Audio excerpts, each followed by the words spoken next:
Hello বন্ধুরা, শুভ সন্ধ্যা। তোমরা সবাই কেমন আছো? আশা করি তোমরা সবাই ভালো আছো। আমি ভালো আছি। আজকে আমি ঘুরতে এসেছি বাপের বাড়িতে, কারণ আমার ছেলের অ্যানুয়ালি এক্সাম শেষ, ওটার জন্য। আর হাজব্যান্ড অবশ্য ঘরে নেই, তো ঘরে থেকে কি করব, ওটার জন্য অল্প টাইম পেয়েছি, ঘুরতে এসে পড়েছি বাপের বাড়িতে। আর আজকে আমার ম্যারেজ ডে, অবশ্য তোমরা সবাই জানো। তো বাপের বাড়িতে এসেছি, হাজব্যান্ডও ঘরে নেই, ম্যারেজ ডে পার্টি তো হবেই না, কারণ ও থাকলেও ভালো লাগে, তোমাদের দাদাভাই। তার জন্য এদিকে মা ভাবছে যে না, আজকে তোমার ম্যারেজ ডে, মানে আমার ম্যারেজ ডে, সরি, তো কিছু মিষ্টিমুখ করলে ভালো লাগে। ওটার জন্য এদিকে তোমরা দেখে নাও, পায়েস বসিয়েছে। মা এদিকে 1.5 লিটার দুধ নিয়েছে, আর 100 গ্রাম হবে চাউল নিয়েছে। চাউলটা অবশ্য ধুয়ে ভিজিয়ে রেখেছিল 10 মিনিট আগে। 50% আমার পায়েসটা হয়ে গিয়েছে বন্ধুরা। কাজু বাদাম কিশমিশগুলো অবশ্য কেটে 10 মিনিট ভিজিয়ে রেখেছিল, এখন দিয়ে দিয়েছে।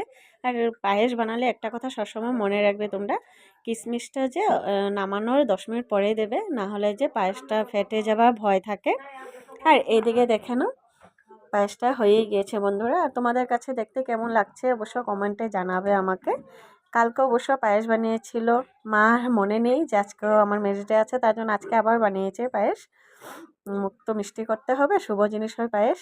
এদিকে দেখে নাও, এগুলো হয়েছে আমার সন্ধ্যার খাওয়া। দেখতে তোমাদের কাছে কেমন লাগছে অবশ্যই আমাকে কমেন্টে জানাবে বন্ধুরা। তোমাদের কাছে যদি ভালো লেগে থাকে লাইক কমেন্ট শেয়ার করে দেবে। দেখেছো কত সুন্দর এসেছে পায়েসের কালারটা, সুন্দর বসে গিয়েছে। ঠান্ডা হওয়ার পর ভীষণ খেতে ভালো হয়েছিল। আর মার হাতে তো খেতে ভালো লাগবে, এটা অবশ্য সবাই জানো। দেখেছো বন্ধুরা, তোমাদের কাছে যদি আমার ব্লগ ভিডিওটা ভালো লেগে থাকে লাইক কমেন্ট শেয়ার করে দেবে। আর এইভাবে আমার পাশে থাকবে, আমাকে ভালোবাসা সাপোর্ট দিয়ে থাকবে বন্ধুরা। ওকে বাই বন্ধুরা, আমি আবার নতুন ব্লগ নিয়ে চলে আসবো।